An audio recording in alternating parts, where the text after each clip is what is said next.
भाइ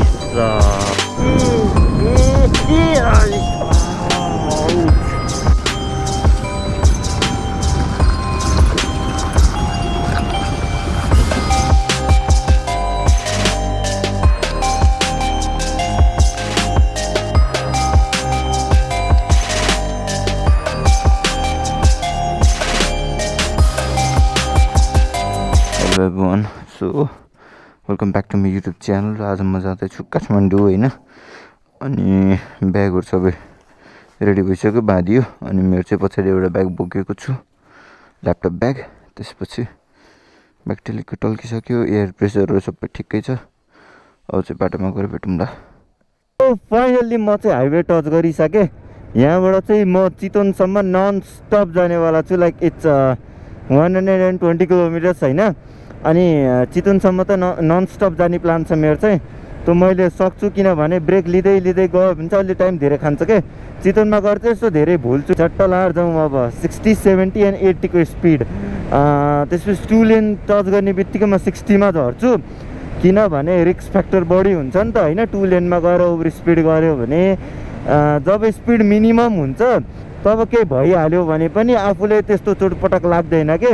त्यही भएर चाहिँ स्पिड कम भयो भने चाहिँ केही पनि हुँदैन। त्यही भएर चाहिँ मैले 2 लेन टच गर्ने बित्तिकै चाहिँ स्पिड आफ्नो मिनिमम गरिराख्छु। अहिलेलाई चाहिँ जाउँ, अब चौडा पुगेपछि चाहिँ यसो भेट्छु। त्यसपछि चाहिँ डाइरेक्ट अलि उज्यालो भएपछि भेटिहाल्छु नि त होइन। च्यानललाई like, comment, share and subscribe गरिदिनु होला। त्यही उस यार, पुरै खुइरो खुइरो भएर केही पनि देखिरहेको छैन। सो अहिले चाहिँ अगाडि बढिरहेको छु म। बाटो के छ कस्तो छ केही थाहा छैन। त्यही भएर एकदम यो गाडीको पछि पछि गयो भने यसले ब्रेक लाउँदा ठ्याक्कै लाउन पाउँछ। हो अब लाउने यस्तो जहाँ चाहिँ आफू स्योर छैन नि, त्यहाँ चाहिँ हल्का गाडीसँग चाहिँ डिस्टेन्स राखेर चल्यो भने चाहिँ आफूले थाहा हुन्छ कि अगाडि के छ कसो छ, ब्रेक कतिखेर लाउने भन्ने के। अगाडि एउटा होङ्सी सिमेन्ट हो कि के सिमेन्ट भन्ने छ, त्यहाँ गएर कुर्नु पर्ला भन्दा रुक्नु पर्ला। ला चिसो यार, आमामामामामामा। अहिले चाहिँ म यो होङ्सी सिमेन्ट फ्याक्ट्री भन्ने निरमा आएर चाहिँ बाइक रोकेको छु होइन। यहाँ लगभग सनराइज भइसकेको छ। अब चाहिँ म यहाँबाट चाहिँ त्यही चितवन 1.5 आवरमा पुग्ने टार्गेटमा पुगेको छु। बाइक चाहिँ पुरै तातेर यहाँ के झऱ्यो कि यस्तो ओ चट्ट लाएर यस्तो छ। यहाँ चाहिँ होङ्सी सिमेन्ट फ्याक्ट्रीको यहाँबाट हो होइन। बाटो चाहिँ ध्वस्तै छ। अब यहाँबाट चाहिँ हामी चट्ट लाएर जान्छौँ। ए बाबु, यहाँ 5 मिनट जतिको ब्रेक लिएँ, धेरैको नलिकम, किनभने छिटो पुग्न पर्ने हुन्छ मलाई। त्यसपछि अब चाहिँ यहाँबाट निस्कौँ। बाटो चाहिँ यस्तो छ। अब चाहिँ बल्ल भ्लग बनाउनु मिल्छ, किनकि हल्का उज्यालो भयो नि त। अहिले रातिमा के बनाउने त्यही यो बाटो यस्तो छ यार, एकदम इरिटेटिङ छ क्या। ब्याग पनि सरै गरिरहेको छ। यही हो क्या प्रब्लम। एउटा स्याडल ब्याग किन्छु भनेको त्यत्तिकै भएछ। स्याडल ब्यागमा नि अब त्यति धेरै सामानहरू अटाउँदैन होइन। मेरो सामान त यति धेरै हुन्छ। अब चाहिँ सुस्त 80 सम्मको स्पिडमा।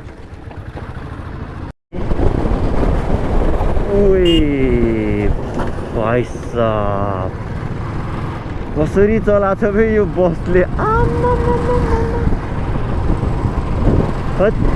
डरै लाग्छ यस्तो बसको पछाडि चलाउन पनि। बाटो त यस्तो राम्रो बाटो आयो, अब खतराङ र खुद्रुङ आउँछ। अनि यो बसहरूले चलाएको देख्दै डर लाग्छ। ओभरटेकिङ गर्न यस्तो बाटोमा डर लाग्छ। कतिखेर मोटो उनीहरूको थाहै हुँदैन, एकदम अचानक लाइक अ गो। कतिखेर बाटो मोर्छ थाहै हुँदैन। Just kidding.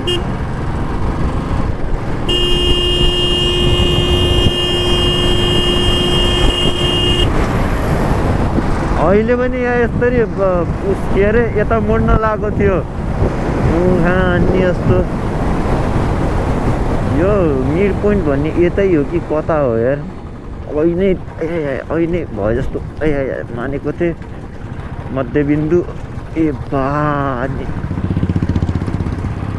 अरूभन्दा पनि बाइक बिग्रिन्छ भन्ने डर के त्यो छ बाटो। यो चाहिँ मेरो सेरामिक कोटिङ गरेको भएर चाहिँ त्यस्तो धुलो देखिएको छैन, नत्र त वाइल्ड हुन्थ्यो, वाइल्ड।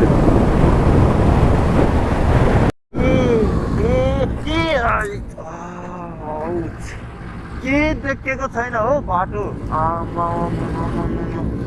यस्तो त्यहाँबाट गाडी आएर चाहिँ यति देखेछ। बस हो कि बाइक हो थाहा छैन, बाइक रहेछ। यस्तो छ नि यताको बाटो। क्यामेरा पनि केही देखेको छैन होला। यस्तो छ यार हालत। सो यहाँ चाहिँ मैले चट्ट लाएर 10 मिनट जतिको ब्रेक लिएँ होइन।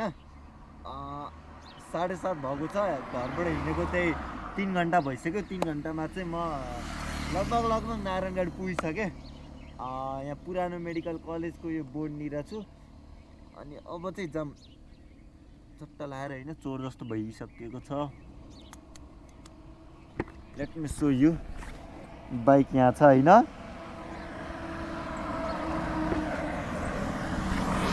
अब चाहिँ जाउँ चट्ट लाएर। यहाँ चाहिँ गोप्रो ह्याङ भएर होइन फेरि यहाँ टाइम लाग्यो क्या जम। सो अहिले चाहिँ म चट्ट लाएर होइन नारायणघाटको ब्रिजमा आइपुगेको छु। आम्मामामामामा यो भ्यू बब्बाले केही देखेको छैन। खोला त यस्तो चिल टाइपको के पुरै के क्लाउड माथि बाइक चलाए जस्तो फिल भइरहेको छ मलाई।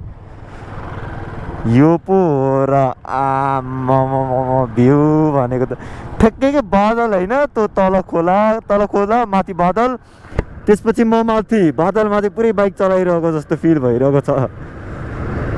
अब यहाँबाट चाहिँ म चितवन सौरातर्फ जान्छु। त्यही लगभग 19-20 किलोमिटर कति छ, आधी घन्टा जति लाग्छ होला मलाई त्यता पुग्न चाहिँ। अनि चट्ट लाएर अब जतप्रजत बसेको होटेल यो होटेल मोनास्लु बिचरा एक्सिडेन्ट भयो। छिटो रिकभर भए पनि हुन्थ्यो। एउटा राइडरलाई केही भयो भने चाहिँ अर्को राइडरलाई कस्तो डर लाग्छ क्या बाइक चलाउन। यो मलाई मात्र हो कि सबैलाई हो होइन। यस्तो एक्सिडेन्टवाला न्युज सुनेर चाहिँ कस्तो मनै झिसिङ्ग हुन्छ कि झसङ्गै हुन्छ, नचलाम बाइक जस्तो हुन्छ। मेरो पनि भएको थियो आजभन्दा 3 वर्ष अगाडि। चाइनाको प्रेसिडेन्ट नेपाल आउँदाखेरि भएको थियो, सानो एक्सिडेन्ट हो। त्यसपछि अलि डर लाग्थ्यो बाइक चलाउन। अहिले त अब ठिक छ, बानी बसिसक्यो। यहाँबाट सौरा चाहिँ 17 किलोमिटर देखाएको छ, त्यसको लागि चाहिँ 30 मिनट। ओ भाइ मेरे आइ यो चाहिँ टक्क भरतपुरको हो कि होइन भरतपुरको एयरपोर्ट हो यो। टक्क त्यहाँ बुद्धि एयरले टेक अफ हान्यो मिठो पाराले। खै यार रोड त आम्मामा रोड त छैन त हो। टेक अफ हान्यो। क्या पाइलट बन्नु मन छ यार मलाई त। 30 मिनट भनेपछि चाहिँ म 20-25 मिनटमा त पुग्छु, किनकि गुगलले त त्यो 40-60 को स्पिडको मा देखाउँछ। मैले चलाउने भनेको त्यो 70, 75, 80 को स्पिडमा हो। यो अब चाहिँ म नेसनल पार्कतर्फ जाने के त्यो सौरातिर जाने बाटोमा आइपुगेको छु होइन।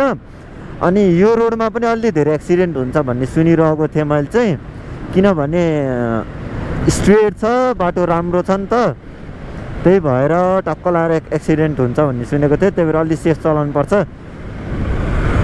80 को मात्रै चलाएको छु मैले, धेरैको चलाउँदिनँ। बुलेटमा 80 भन्दा माथि जानु पनि मिल्दैन होइन। मिल्न त मिल्छ, त्यही पनि अलि सेफ मानिँदैन कि 80 भन्दा माथि। त्यही मैले 80 सम्मको स्पिडमा क्रुज गरिरहेको छु। एन्ड यस्तो रोड नेपाल के अरे उस भन्न आएन कि सरी नारायणघाट र बुटोलसम्मको भए त म 3 घन्टा जतिमा आएँ होइन। त्यो 2-1.5 घन्टा जतिमा त आइन्थ्यो होला यार नारायणघाटसम्म बुटोलदेखि। यस्तो रोड भइदिएको भए।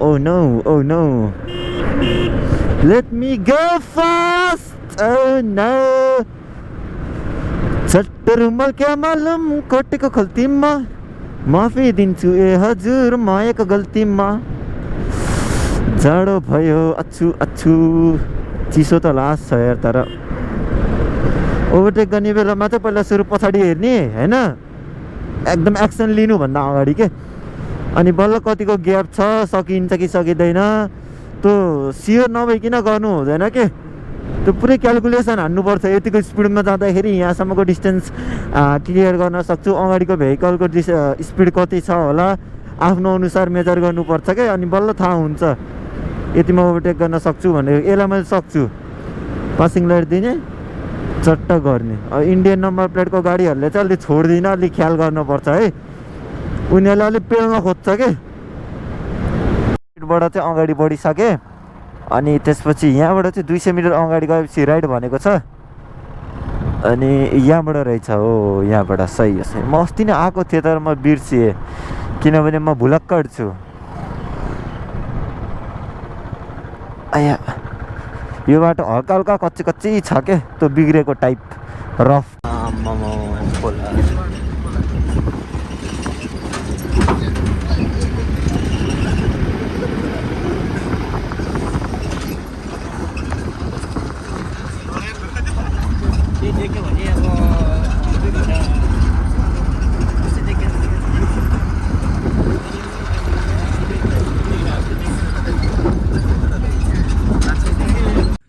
त्यहाँ चाहिँ होइन हामीले हरेड देखेको छौँ चट्ट लगाएर त्यहाँ एउटा छ त्यहाँ छ त्यहाँ छ त्यहाँबाट पनि आइरहेको छ होइन अरूहरू पनि अब चाहिँ हामी चट्ट लगाएर जान्छौँ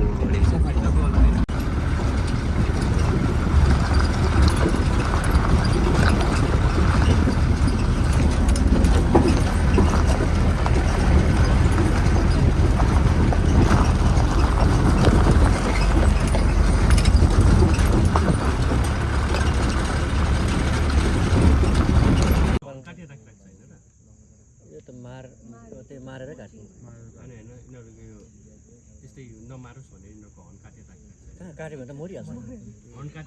यदि हजुरहरूले मेरो पुरानो भ्लगहरू पनि हेर्नुहुन्छ भने चाहिँ होइन हजुरलाई थाहा होला चितवन मेरो कति प्यारो मुटुको टुक्रा हो भन्ने इस Chitwan is always my favourite place होइन एकदम मनपर्छ क्या मलाई चितवनमा टाइम स्पेन्ड गर्नु चितवनमा घुम्नु है चितवनबाट जतिजनाले हेर्नुभएको छ यो गाइज आर लक्की मलाई चितवन त्यति मनपर्छ अनि अब चाहिँ म यहाँबाट नारायणघाट जान्छु नारायणघाटबाट चाहिँ म उता माथितर्फ मुगलिनतर्फ जान्छु धेरै हिँडियो हेर त आमा तर बहुत मजा आउँदो रहेछ त्यो जङ्गल सफारी गर्न हामीले चाहिँ के देख्यो भन्दाखेरि डियर देख्यो त्यसपछि त्यो बँदेल हो कि के भन्दो रहेछ अनि डिफ्रेन्ट टाइप्स अफ त्यो के बर्ड्सहरू देख्यो है जसको घाँटी एकदम लामो हुन्छ पानीभित्रै छिरेर त माछा मार्ने I forgot the name but I saw it actually I saw it oh wow